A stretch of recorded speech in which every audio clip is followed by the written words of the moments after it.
Two major bills on Indigenous families are coming back to Capitol Hill. A lot of struggle over the years to make sure that our children who are taken from our communities come home.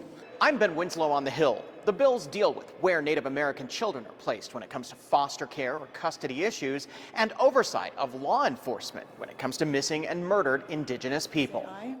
Aye. Any opposed? Aye.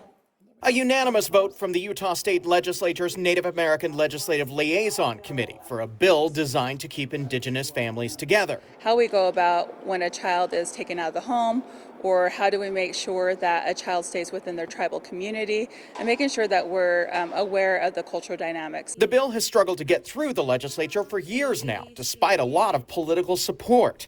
The state of Utah supported upholding the Indian Child Welfare Act when it faced a U.S. Supreme Court challenge in a lawsuit that involved a Native American child placed with white foster parents. I know in the past a lot of the children who have gone away from home, they've lost their language, lost their culture, just really the connectedness that's necessary. Members of Utah's Native American tribes are once again gearing up to lobby for it to finally pass. We are hopeful that the Utah legislature moves to enact this important law. Another bill would extend the life of a task force on murdered and missing Indigenous people.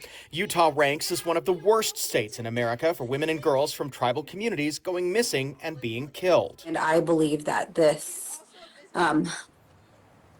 supporting this legislation is crucial, specifically trying to understand this epidemic. The task force has traveled the state to get a sense of the scope of the problem. A report found problems with law enforcement communication, cultural sensitivity, and even a lack of trust. So I think this is something that we can't just say is going to be solved overnight.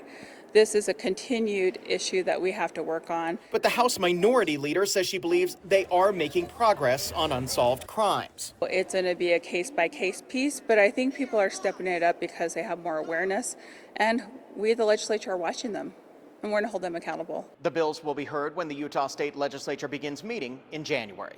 On the Hill, Ben Winslow, Fox 13 News, Utah.